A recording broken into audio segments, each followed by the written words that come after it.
오늘은 본문을 근거로 하여 구원을 얻게 하시려고 그런 제목으로 함께 말씀을 나누기를 원합니다. 오늘 우리가 그 읽었던 본문 15절까지는 예수님께서 니고데모에게 하신 말씀이에요. 지난주에 이어서, 지난주 본문에 이어서. 그리고 16절과 17절은 요한이 지금까지의 내용을 다 요약해서 지금 설명하는 부분이에요. 그래서 요한은 니고데모의 이야기를 통해서도 구원은 오직 하나님의 은혜로만, 구원은 오직 하나님의 은혜로만 주어지게 되는 것이다. 그 사실을 지금 반복해서 말씀을 하고 계시는 것이에요. 지난 시간에 했던 11절, 12절, 13절을 보면은 하나님의 은혜로 거듭나지 못한 사람은 하늘의 비밀을 알 수 없다. 하나님의 은혜로 거듭나지 않는 자들은 예수님을 믿을 수도 없다. 주님은 그렇게 말씀하고 계시는 것이에요. 그래서 여러분, 우리가 하나님 앞에서 이 구원받았다는 사실이 모든 것을 다 이길 수 있는 힘이 되어야 되는 것이에요. 지난번에 어떤 목사님이 그 유튜브에 새롭게 하셔서 간증에 나오셨는데 제목이 뭐냐면은 구원보다 더한 성공은 없다. 정말 제가 그 제목을 딱 보는 순간에 세상 이거 성경이다. 이 성경이다. 우리 인생이다. 이 이야기가. 구원보다 더한 성공은 없다. 그런 제목으로 간증을 하시더라고요. 그러니까 여러분, 이게 그 하나님의 은혜로 거듭나지 못한 사람은 정말로 하늘의 비밀을 알 수도 없고 믿을 아무것도 할 수가 없는데, 그래서 저들은 그 하나님의 은혜를 받고 거듭난 그 사람들만이 하늘의 비밀을 알 수 있고 믿을 수 있는 자들, 그런 자들은 반드시 우리 하나님으로부터 선물을 받아야 된다. 거듭남의 선물, 위로부터 내려오는 선물, 영생의 선물, 그런 선물을 받아야 된다는 것을 니고데모에게 계속 강조를 하고 있으면서 우리 예수님께서 구원의 방법을 이제 오늘 본문을 통해서 제시를 하십니다. 구원의 방법. 구체적으로 제시를 하는데 예수님 자신 외에는 구원의 진리에 대해서 완전히 아는 사람이 없다. 13절. 예수님 자신 외에는 구원의 진리를 완전히 이렇게 알 사람이 아무도 없다고 말씀하신 예수님께서 14절에 뭐라고 말씀을 하시냐면은 모세가 광야에서 뱀을 든 것 같이 인자도 들려야 하리니, 이 이야기는 성경을 모르면은 뜬금없는 이야기처럼 들려요. 그런데 오늘 14절의 그 이야기는 민수기 21장 이야기예요. 그래서 제가 민수기 21장 내용을 잠깐 이렇게 알려드릴게요. 민수기 21장 4절부터 9절의 내용을 보면은 이제 출애굽한 그 이스라엘 백성들이 광야를 건너서 이 가나안 땅을 가기 위해서 행진을 하고 있는 과정 가운데 이스라엘 백성들이 그 가는 길에 에돔이라는 그 지역을 지나가게 됐어요. 우리가 이 지역을 좀 지나갈 게 아무것도 손대지 않을 것이고 피해를 입히지 않을 것이고 물도 마시지 아니할 것이고 좀 이렇게 간다고 그랬더니 그 에돔 지역 사람들이 못 지나가게 해요. 통과하지 못하게 해요, 자기 땅을. 그래서 어쩔 수 없이 직선길로 가는 것이 아니라 그 에돔 지역을 이렇게 돌아서 이제 가야 될 거 아니에요. 직선거리를 못 가고 돌아서 가니까 광야에서 지체하는 시간이 이제 길어질 건 아닙니까? 그러니까 이 백성들이 이제 마음이 상하기 시작해. 너무 힘들으니까 마음이 상해가지고 얼마나 불평과 불만을 하냐 하면은 마음이 상한 사람이 항상 불평이 나오더라고요. 하나님께서 그 광야에서 농사 짓지 않아도 먹고 살 수 있게 주신 것 중에 하나가 만나잖아요. 근데 이 사람들이 하다 마음이 상하니까 불평을 하면서 우리가 이런 하찮은 음식을 싫어하노라, 그렇게까지 말을 하는 것이에요. 있을 수 있는 이야기가 지금 아닌 거예요, 여러분.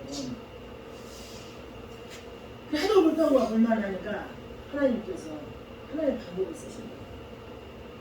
불뱀을 보내셔서 그 불뱀에 물린 사람들이 막 열이 펄펄 나고 그냥 다 죽게 되는 거예요. 이 사람들이, 불뱀에 물린 사람들이. 이스라엘 백성들이 뭐라고 고백하냐면은 우리가 여호와와 당신께 죄를 범했습니다. 제발 부탁드리니까 모세 이 지도자신 하나님께 말씀을 좀 드려가지고 우리를 좀 죽음에서 살려주게 해달라고 애원하는 것이. 그러니까 어떻게 해요? 모세는 그 이스라엘의 지도자인데 하나님께 이제 간청을 해요. 이 이스라엘인들이 하나님과 나 앞에서 죄를 범했다고 회개를 하고 이렇게 간청을 하니 살려주셔야 되지 않겠습니까? 그리고 이제 하나님께 모세가 중개 역할을 한 거예요. 그런데 하나님께서 모세한테 그러면은 너 수로 가지고 뱀을 만들어라. 그리고 그 뱀을 높이 장대에 매달아라. 그리고 높이 장대에 매달린 그 뱀을 보는 사람은 다 산다고 하나님께서. 근데 여러분 한번 생각해 보세요. 이스라엘 백성들은 에덴 동산에서부터 뱀이 했던 역할이 있고 그 뱀을 이렇게 좋아하지 않아요. 그리고 또 그 뱀에 물려서 지금 죽게 생겼는데 그 뱀을 바라보라고 하나님께서. 그러니까 여러분 하나님이 하시는 그런 처방과 우리들의 상식과는 항상 달라요. 다르는데 여기서 뱀을 쳐다본즉 살리라 그랬는데 이 쳐다본즉이라는 헬라어 원어 원문 들어가서 문법을 볼 것 같으면 수동태에 수동태는 무슨 이야기냐면은 내가 자원해서 능동으로 볼 거야 이렇게 해서 쳐다본 게 아니고 하나님께서 얼굴을 딱 이렇게 하셔가지고 장대에 달린 그 너뱀을 팍 이렇게 하나님께서 돌린 거예요. 이게 구원 이야기예요. 반세전에 택함받은 하나님의 이야기고 여러분 하나님의 말씀이 선포되는 이 교회에 그냥 주일이면 예배 있는 날이면 무조건 준비하고 그냥 자동적으로 우리가 교회에 온다는 것은 하나님께서 그 믿음이라는 걸 선물로 주셔서 우리 하나님 앞에 나올 수 있게 이렇게 장치를 해놓으신 가운데 우리가 지금 거하고 있는 것이에요. 그럼 우리가 처음 예수 믿을 때 예수님을 내 인생의 주인으로 예수님을 내 삶의 주인으로 모셔드리는 그 순간에 만세전에 택한 우리 안에 예수 그리스도의 생명이 잉태를 하기 시작했어요.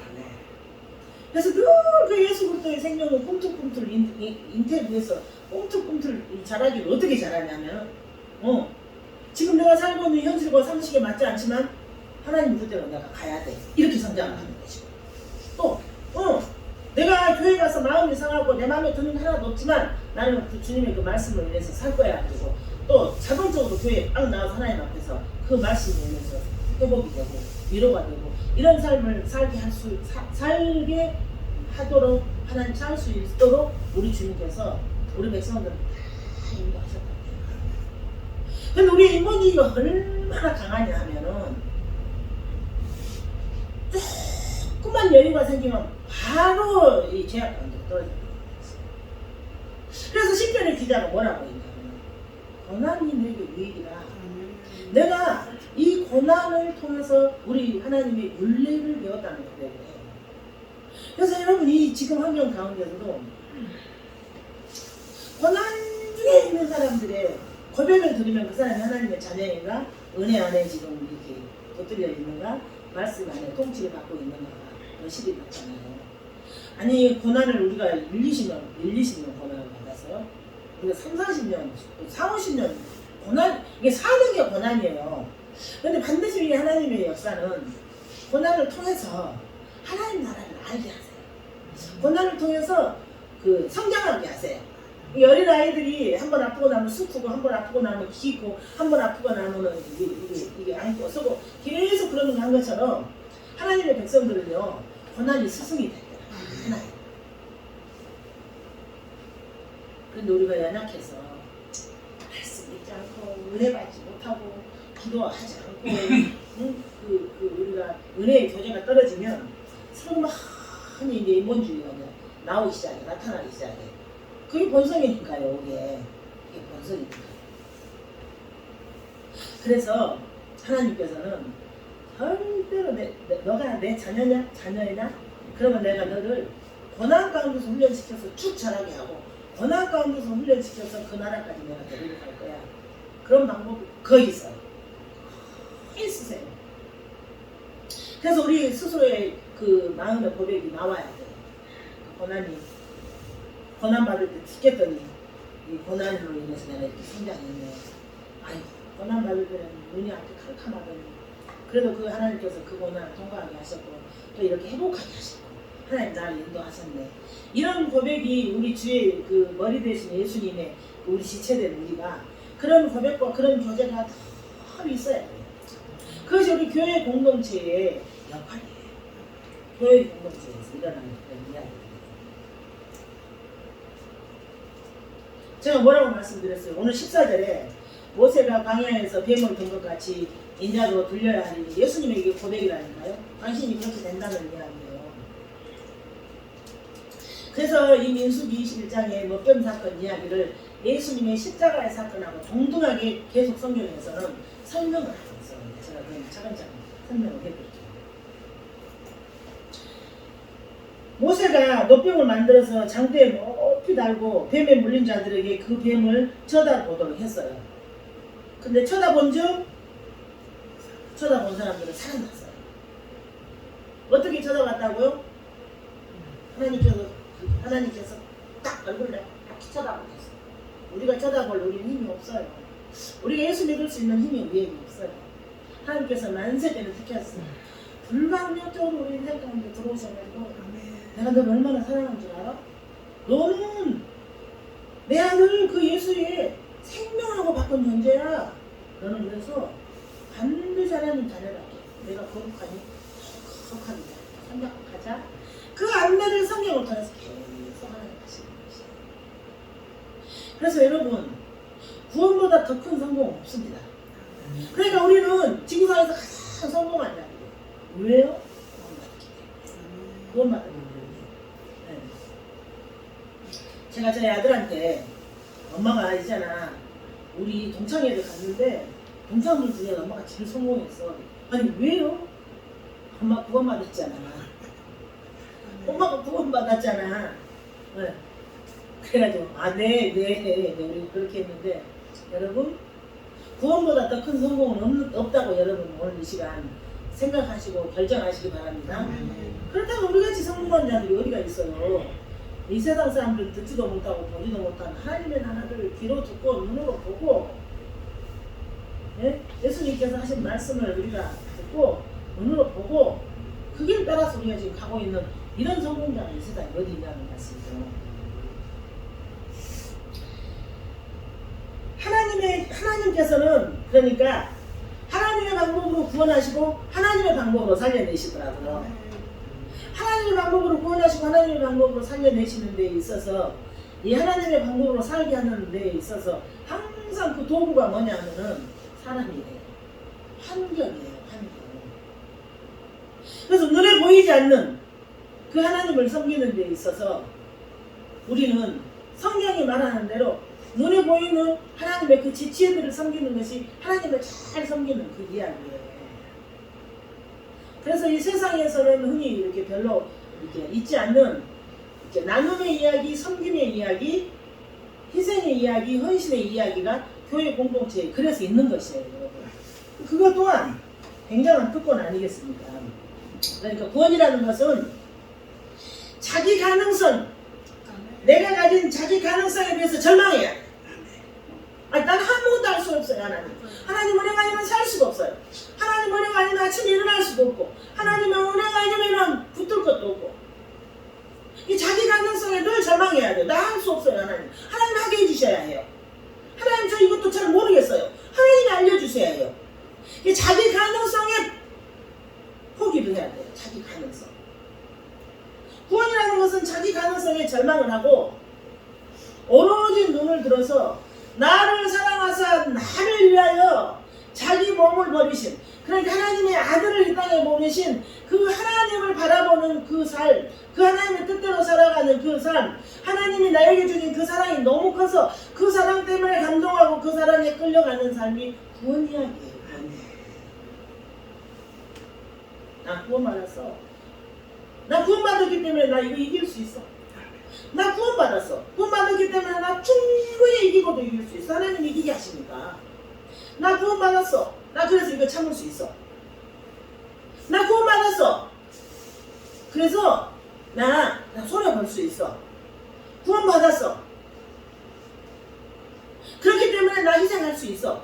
이게 항상 그 구원의 믿음하고 사는 삶하고 연결이 돼요. 연결. 여러분 잘 생각하셔야 돼요. 나 예수님 믿어 그러면서 그 삶에서 행동이 안 나와요? 나 구원받았어 했는데 그 삶에서 행동이 하나도 안 나와요? 그건 아니라고 성경이 계속 말씀. 그거 아니라는 것이에요. 나 구원받았어 그럼 행동이 나오거든요. 나 구원받았어 그러면 막 속에서 그 예수님이 그 희생과 그 사랑과 그 모든 것들이 흘러나오는 거죠. 나 구원받았어 그런데 아무 소리 않고 푹 담고 있어요. 정말로 여러분이 기도할 때 주여 감사합니다. 감사합니다. 감사합니다가 감사할 것도 싫어 눈에 보이는 것도 없는데도 막 폭포수처럼 나와요. 폭포수처럼. 예, 폭포수처럼 나와야 돼요. 그래서 그 감사의 고백이 모든 길을 열어가는 것이잖아요. 감사의 고백이. 네? 이 세상의 사람들도 내가 어떤 그 호의를 베풀었을 때 감사로 반갑게 이렇게 받는 사람들에게 호의를 베풀고 싶지 이 꼭 담은 거 말 한마디도 안 하고 있는 사람한테는 줬던 것도 뺏어가지고 오고 싶어요. 여러분 그거 하셔야 해요. 입은 감사라고 입을 하나님께서 지어주신 거예요. 이 감사라고. 그래서 우리가 기도할 때도 이 감사로 감사합니다. 그게 나올 수밖에 없어요. 내가 구원받아서 내 안에 생명이 있는데 왜 안 나와요? 생명이 있는데 왜 안 나와요?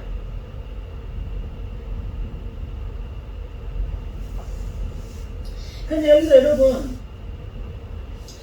그 하나님께서 우리를 구원하셨는데 그 이 설명을 니고데모한테 했을 때 그 니고데모는 구약에 능통한 사람이 아니었습니까? 학자.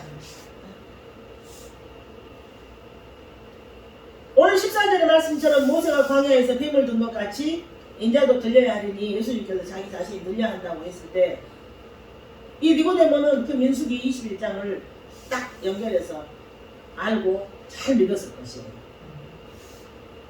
이 민수기 21장의 이야기가 예수 그리스도의 십자가를 의미하는 것임을 거기서 이해했을 것이에요. 왜 이해했을 것이라는 그런 이렇게 딱 결정해서 이야기를 하냐면은 이 시간 이후로 그 니고데모는 세상에 어떤 것도 두려워하지 않는 사람으로 예수님의 시체도 가서 가져오고 돈을 그렇게 많이 들여서 몰약과 유향을 예수님의 시체 쌓는 데 씁니다. 그 세상에 어떤 것도 두려워하지 않는 사람으로 온전히 바뀌어져 있어요. 예수를 믿는다는 것은 하나님 나에게 무엇을 베풀어 주실까? 그런 이야기가 아니에요. 나에게 그 생명이 싹 타서 감사합니다. 감사합니다. 그렇지만 또 한번 희생해 보겠습니다. 그렇지만 또 한번 일어나 보겠습니다.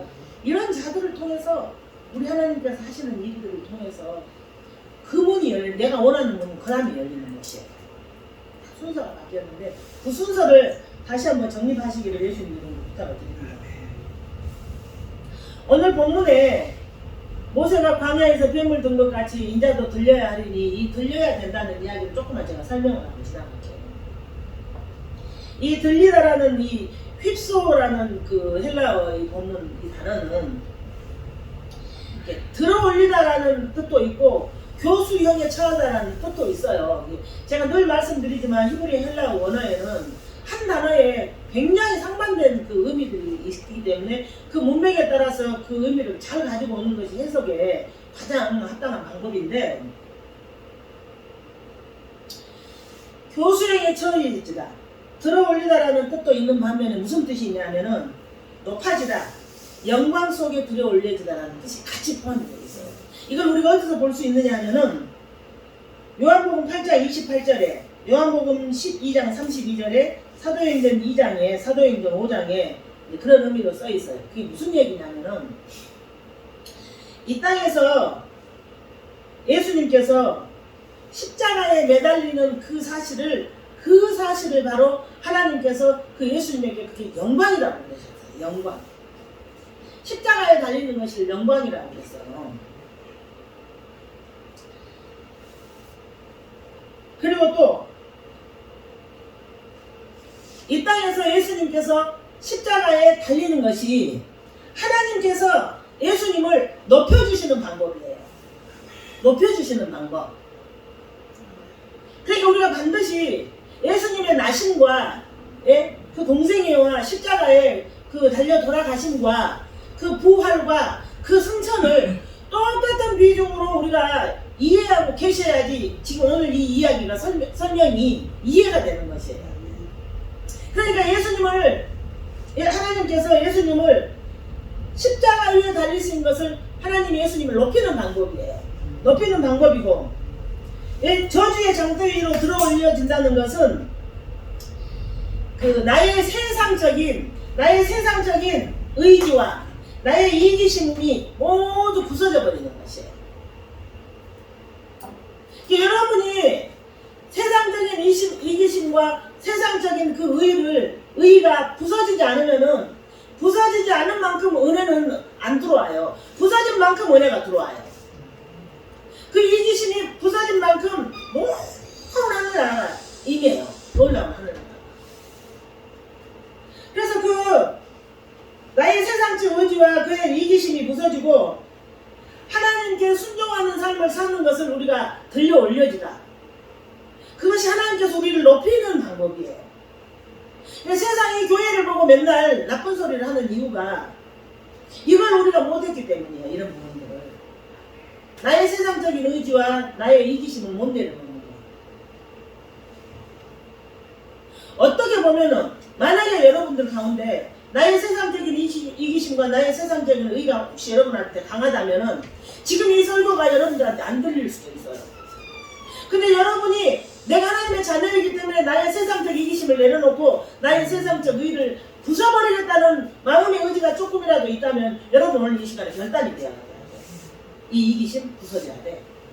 이 세상적인 의, 나 이거 부숴야 돼. 나 그리고 하나님 은혜로 나가야 돼. 내가 내 방법으로 아무리 했더니 안 됐어. 아무리 해봐도 안 되더라. 나의 방법은 틀렸더라. 그럼 오늘 이 시간 결단하는 시간이 돼야 돼. 이기심 이거 좀 버려야 돼. 하나님 나 이기심 버릴래. 하나님 나 이 세상적인 의를 좀 버리겠습니다. 여러분이 결단하는 시간이 돼야 돼요. 누가 이기심 버리게 도와주질 않아요. 누가 세상적인 그런 것들을 누가 뽑아줄 수가 없어요. 여러분이 버리시겠다고 할 때 하나님 버리게 해주십니다. 그러니까 우리가 그렇게 그 자신을 비우시고 하나님 아버지의 뜻에 순종하신 예수 그리스도의 십자가를 바라보고 그 예수 그리스도의 십자가를 믿어 구원에 이르는 것이에요. 그러니까 예수님이 가신 길을 우리 똑같이 가는 것이에요. 착각하지 마세요. 예수님이 가신 그 고난의 길 우리 지금 따라가고 있어요. 그런데 다행히 먼저 가신 분이 가는 발자취가 있어서 길이 딱 나있기 때문에 우리가 그 말씀 붙들고 영차 가다 보면 이기는 힘이 생기고 하나님 해결하신 역사가 아니고 큰 주님께서 하신 일을 보면서 가는 것이에요. 이게 신앙생활은 무슨 병이 좀 나았으면 좋겠다. 내가 이것이 응답을 받았으면 좋겠다. 이것은 저 뒤에 순서라는 거예요. 세상에서 나의 이 의와 나의 이기심을 다 버려버리고 다 부숴버리고 주님이 원하시는 그 상태로 내가 그 주님 가신 그 길을 내가 갈 거야. 이게 하나님 앞에 구원받은 예수 그리스도의 생명을 받은 자들의 삶의 자세예요. 지금 9일이 부활주일이에요. 돌아온 주일, 다음 주일, 종려주일, 돌아온 주일. 제가 늘 기도가 하나님 이 사순절 기간 동안에 좀 이렇게 목회관이 좀 정립이 됐으면 좋겠고 우리가 365일이 부활주일이고 365일이 다 고난주간이고 365일이 다 종려주일이에요. 실은 그렇지만 또 한국교회가 정해서 가고 있기 때문에 어떻게 이 고난주간을 좀 이렇게 준비를 해보면 좋겠습니까? 어떻게 성경적으로 고난주간을 잘 준비해서 하나님 앞에 좀 이렇게 올려드렸으면 되겠습니까? 그 고백이 늘 나오는 것이에요. 저만 천국 가기 때문에 저만 우리 고백이 나와야 됩니까? 그건 아니잖아요. 다 같이 천국 가는 그 길이 있어서 내가 주님의 영광을 위해서 살고자 할 때 우리 주님께서 우리 삶에 개입하세요. 내가 나의 이기심을 부숴버리고 나의 의를 부숴버리고자 할 때 하나님께서 우리 삶 가운데서 개입하셔서 하나님의 방법을 아주 멋있게 일들을 해결내시다. 멋지게. 네. 우리는 그렇게 은혜로 그 구원받은 자들은 하나님의 그 은혜로 구원받은 자들은 내 자신, 그러니까 우리 자신도 그 십자가에 달리신 그 삶을 살게 된다는 이야기예요, 성경은. 그러면 진짜로 우리가 양팔에 대못을 받고 그 이야기가 아니고 상징적인 이야기고 우리가 삶의 여정 가운데서 그 예수님 믿기 때문에 손해봐야 되는 부분들, 예수님 믿기 때문에 희생해야 되는 부분들, 예수님 믿기 때문에 그 끌려가야 될 때가 우리가 정말로 있어요. 세상에 예수 안 믿는 사람들은 하나도 고민 안 해도 될 것을 우리는 해야 될 때가 있다니까요. 그러니까 그 삶이 우리도 십자가에 들려 올려지는 그런 삶이라는 것이에요. 그러니까 여러분 반드시 연결하셔야 돼요. 그냥 예수님만 십자가에 달리셨고 예수님만 고난을 받으셨고 나는 그 십자가의 고난 때문에 나는 여기서 편하게만 살고 그렇지 않아요. 반드시 하나님은 우리를 훈련을 시켜서 하나님의 자녀다운 하늘나라의 시민권자다운 삶을 살게 하시기를 하나님께서는 의지하고 계시고 우리에게 그러한 믿음을 충족하고 계시고 요구하고 계시는 것이죠. 그렇게 15절에 보면은 저주의 장대위로 들리신 예수님을 바라보고 구원을 얻는 자들을 가리켜 저를 믿는 자들은 그렇게 말씀하고 영생을 얻은 자다 그렇게 말씀하시는 것이에요. 예수님 잘 믿어서 예수님과 함께 손잡고 이 땅 가운데서 아름다운 사명 잘 감당하고 우리가 예수님이 장대에 달린 것처럼 달린 그런 삶을 사는 사람들한테 저를 믿는 자들은 영생을 얻은 자들은 그러는 것이에요. 그러니까 뭐 아무런 뭐 흔적도 없고 표적도 없고 증거도 없고 행위도 없고 뭐 아무것도 없는데 그냥 말로만 나 예수 믿어요. 그런 사람들한테 저를 믿는 자들은 영생을 얻었고 그렇지 않는다는 이야기예요. 잘 들으셔야 해요. 그래서 우리가 이 땅 가운데 살면서 내가 구원받은 하나님 나라의 시민권자이기 때문에 받는 고난들이 있어요. 내가 하늘나라의 시민권자이기 때문에 내가 불리당하는 경우들이 많아요. 그런 일들이 벌어지면은 반드시 그 일 뒤에는 하나님의 역사가 있어요. 우리가 이 땅 가운데 살면서 벌어지는 고난, 뭐 어려운 일들에 대해서 두려워하지 할 필요가 실은 없어요. 근데 우리 육신으로 생각하고 딱 육신 생각이 순간 들어오면 어머 이거 어떻게 힘들어요. 그렇지 않아요. 그렇지 않으셔도 돼요. 우리 하나님이 행하신 일 가운데 우리는 서 있을 뿐이에요. 그래서 여러분 또 성경은 그 십자가의 삶을 사는 자를 순종의 삶이라고 말해요. 성경에서. 여러분 교회에서 무슨 일들이 있는데 그 작은 것 하나도 하지 못하고 하지 않는 사람은 순종하는 자의 삶이 아니에요. 십자가 지는 삶도 아니고 아무것도 아니에요. 그거 잘 여러분 생각하셔야 돼요. 또 제가 이 이야기를 왜 하냐면은 거듭나서 영생을 얻은 자들을 보고 저를 믿는 자라고 그래요. 성경은 거듭나서 영생을 얻은 자들을 저를 믿는 자들이라고 부르는 것이고 그들의 삶을 순종의 삶이라고 부르는데 여기가 성경에 어디에 이렇게 나와 있냐? 요한복음 3장 36절에 보면 아들을 믿는 자는 영생이 있고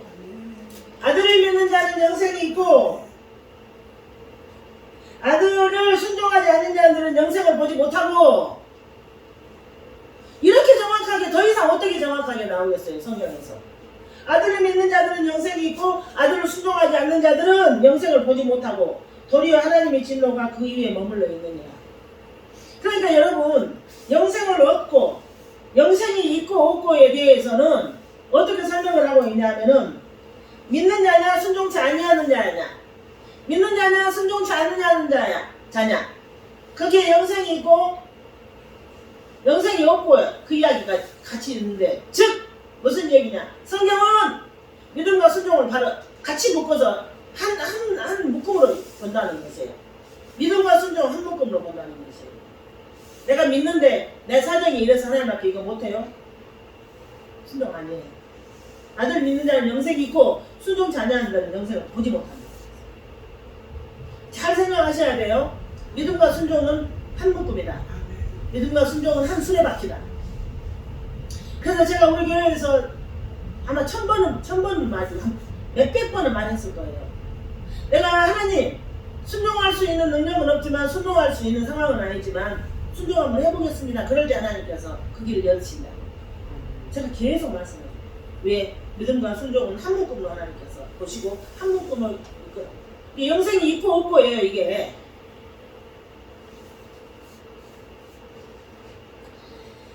요한은 믿음과 순종을 하나로 이야기하고 있는데, 믿음은 항상 행위가 나타난다는 것이에요. 믿음은 항상 순종을 같이 내포하고 있다는 것이에요.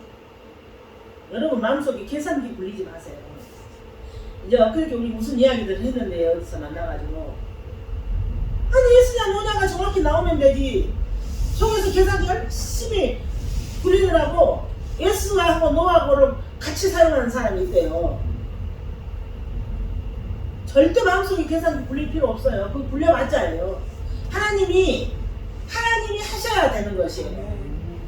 하나님이 하셔야지 그 결과도 있고, 하나님이 하셔야지 그 일도 있는 거, 하나님이 하셔야지 남아있고, 하나님이 하셔야 되는 것이에요. 그래서 이게 믿음 속에는 순종이 같이 내포에 돼 있어요. 내포. 그러니까는 믿는 것은 순종하는 것이고 순종하는 것은 믿음이 있는 것이에요. 그러니까 교회에서 잘 행동하시기 바랍니다. 네? 믿음 있는 자는 순종하는 것이고 순종하는 자한테는 믿음 있는 것이에요. 이게 같은 것이에요. 그들에게 천국을 체험할 수 있는 은혜가 있어요. 잘 알으셔야 돼요. 16절에 보시면 이게 은혜예요. 하나님께서 위에서 아래로 하나님의 아들을 보내셨어요. 보내시는 이야기. 왜 보내셔요? 우리를 구원시키시려고. 그러니까 우리를 구원하시기 위해서 하나님은 아들을 보내셨다. 보내심의 교리. 그리고 하나님의 아들이 하나님의 정권 대사로서 그 대권을 위임받아가지고 하나님의 뜻을 집행하러 사람에 대해서 오셨다. 우리가 그런 특권을 최소한 입은 사람들이에요. 예수님은 우리의 구원을 위해서 하나님으로부터 이 세상으로 유기당하는 분이에요. 그러니까 이 은혜만 생각하면 아무 할 말이 없어야 되는데, 이 은혜를 순간순간 망각을 하는 우리가 망각의 동물이라는 거죠. 하나님은 죄인들을 위해서 당신의 아들을 내어주셨다. 내어줌의 교리. 내어주셨다. 유기시키셨다. 보내셨다. 그럼 계속 16절에서 그 이야기를 하는 것이에요. 나 같은 죄인을 위하여 하나님이 이 땅에 보내셨다. 나 같은 죄인을 위하여. 하나님이신 예수님을 이 땅으로 유기시켜버렸다. 내주었다는 거예요. 이 은혜만 가지면은 소름이 있어야 돼요. 나 같은 죄인을 위해서 예수님을 내어주셔요? 나 같은 죄인을 위해서 예수님을 생명을 주셔요? 이 은혜가 있어요. 하나님께서 자신의 아들을 만약에 예수님을 흔쾌히 내어주시지 않으셨다면 우리는 모두 영원한 지옥의 연료가 돼서 지금도 타고 있습니다. 하나님께서 예수님을 흔쾌히 우리에게 내어주시지 않으셨다. 그런데 하나님께서 우리를 위해서 그분이 가장 아끼시고 하나님께서 가장 사랑하시는 아들을 내어주시는 건데, 하나님께서 우리를 사랑했기 때문에 누구를 내어주셨냐면 독생자를 보내셨다. 그 독생자는 헬라어로 모노게네스, 독특한 것, 유일한 것, 사랑받은 것, 유일무이한 것, 그런 그 예수님을 이 죄인한테다가 내어주셨다는 이야기예요. 그러니까 하나님께서 이렇게 추악하고 더러운 죄인들을 위해서 하나님의 가장 귀한 것, 둘도 없이 귀한 것, 둘도 없이 귀한 것, 그 예수님을 못 녹여냈습니다. 우리한테 이렇게 내어주셨고 유기시키셨고 보내주셨다는 이야기예요. 우리는 지금 그래서 그 구원이라는 그런 안전지대에서 예수님과 동행하고 있는 특별하신 존재들이에요, 여러분이. 구원이라는 안전지대에서 하나님의 나라의 영적 원리를 날마다 체험하면서 예수님과 동행하는 특별한 신분이라는 걸 여러분 기억하시기 바랍니다. 우리는 정죄를 받을 수밖에 없는 존재들이었어요. 정죄를 받을 수밖에. 그런데 하나님께서 어떠한 우리를 그 상황에서 건져내시고 선물로 너는 내 아들이야, 너는 나의 의로운 자야라고 칭해. 하나님의 아들이라는 하나님의 의로운 자라는 판결을 내려주셨어요. 판결.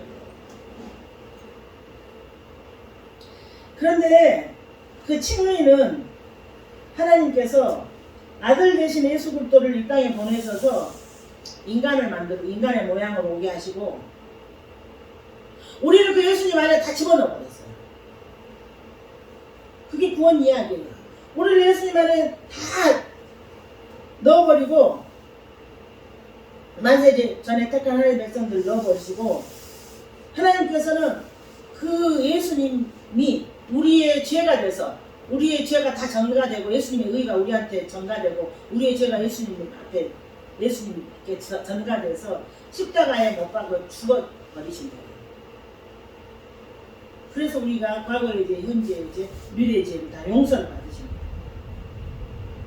그래서 우리는 그 예수님이 살아내신 완벽한 삶을 향해서 믿음으로 순종으로 가고 있는 게 우리들의 신앙생활인 것이에요. 예수님의 완벽한 삶을 따라 우리는 지금 가고 있어요. 넘어지면서 쓰러지면서 넘어지면서 같이 손에 손잡고 이렇게 세우고 이렇게 가고 있는 것이 우리의 신앙생활이에요. 그러니까 예수님께서 살아내신 완벽한 하나님이 만족할 만한 삶을 우리 것으로 주셨어요. 우리의 삶을 하나님이 만족할 만한. 그런데 여러분 24시간 동안에 이 은혜를 과연 얼마나 생각하시면서 살고 계시냐는 것이에요. 이 말씀을 얼마나 생각하면서 살고 계시냐는 것이에요. 하나님의 은혜와 하나님의 그 사랑을 묵상하고 살아야 되는데 아픈 데만 집중을 해.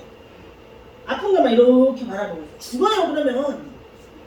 그럼 죽어요 여러분. 우리 예수님의 그 사랑과 기적과 그 은혜에 묵상을 해야 되는데 나의 고난만 이렇게 들여다보고 그러니까 병나서 죽는다니까요. 사순절 기가 따갑고 고난주간 종려주일 부활주일 기가 따갑습니다. 기가 따갑게 외치는 이유는 생각해 보라는 거지. 묵상해 보라는 거지. 말씀도 읽어보라는 거지. 내가 어떠한 존재인가만 알면 그까짓 거 다 상관없어요. 잠깐 여동치려 하다가도 다시 돌아오게 돼 있어요. 전면 주의 자녀예요. 그 자리에. 여러분 우리가 이렇게 하나님의 위대한 능력 아래서 지금 붙잡혀서 살고 있는 것이에요.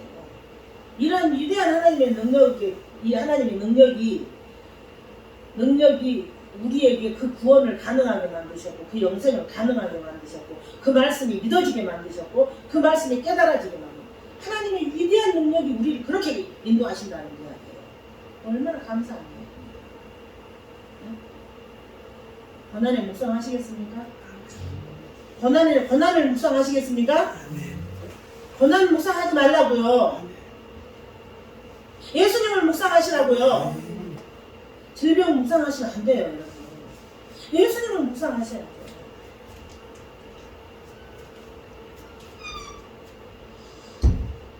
이 세상에서 악을 행하는 자마다 빛을 미워하여 빛으로 오지 아니하나니 이 악한 자들은 자기 행위가 드러날까 싶어서 절대로 교회에 못 오는 것이에요. 악을 행하는 자들은 하나님 앞에 못 나온다는 소리예요. 이게 요한복음 1장에 하나님이 오셨는데도 못 알아봐요. 근데 우리는 하나님께서 그 빛 가운데 탁 서서 하나님 주신 온갖 하늘의 신령한 것들을 맛볼 수 있는 자로 우리를 불러주셨단 말씀입니다. 우리의 생사화복, 우리의 사지백조 오장육부, 우리의 세포조직, 그런데 하나님이 붙잡고 계세요. 내가 어떻게 하나님의 말씀 안에서 믿음과 순종을 같이 가느냐에 따라서 그걸 눈으로 보면서 회복하면서 갈 수 있는 게 우리들의 신앙생활이에요. 21절 보면 진리를 쫓는 자는 빛으로 원하니 이는 그 행위가 하나님 안에서 행한 것이 뭘 나타내려 함이니라. 그 진리를 쫓는 자는 어떻게 해서든지 빛 가운데 나가기를 원해요. 진리를 쫓는 자는. 진리를 행하는 사람은 빛을 사랑하며 빛으로 나아오고 역으로 그 빛은 그들의 행한 것에 가치를 부여하는 것이에요. 우리가 믿음 생활을 그 빛으로 나아가고 진리를 행하는 우리들에게, 우리가 빛으로 나가는 우리에게 그 빛은 역으로 우리에게 하나님의 자녀라는 놀라운 가치를 부여하고 하늘나라의 용사라는 하늘의 시민권자라는 그 신분의 놀라운 가치를 부여하고 이 땅 가운데서 어떠한 상황 가운데서도 우리가 죄와 악을 이기면서 살아낼 수 있는 놀라운 가치를 부여하는 것이에요. 그러니까 우리가 하나님 앞에 진리를 행하는 것은 예를 들어서 1이라고 숫자로 설명을 해드린다면 하나님께서 그 진리를 행하는 자에게 부여하는 그 가치는 수천억이라는 이야기예요.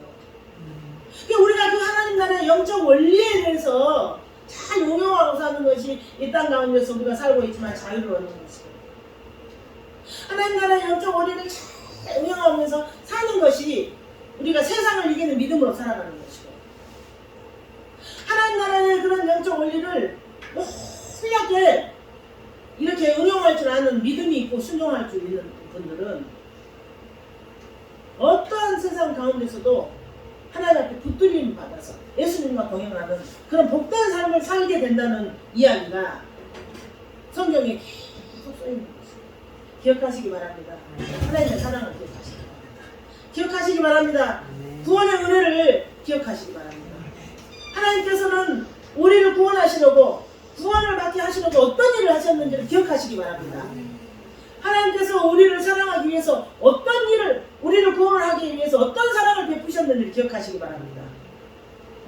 하나님께서 우리를 구원하시기 위해서 어떤 방법과 어떤 역사와 어떤 이 세상의 모든 것들을 다 공헌해서 일하셨는지를 여러분 기억하시기 바랍니다. 사순절 기간 동안 예수님을 묵상하십시오. 하나님 사랑을 좀 묵상하십시오. 그래서 내 입에서 폭포수처럼 감사와 영광이 선포되고 내 입에서 폭포수처럼 하나님 앞에 그 은혜와 사랑이 선포될 때에 우리의 영육간이 저는 회복되는 귀한 역사가 있을 줄 믿습니다. 우리 지금 이 시간 기도하는 시간 갖겠습니다.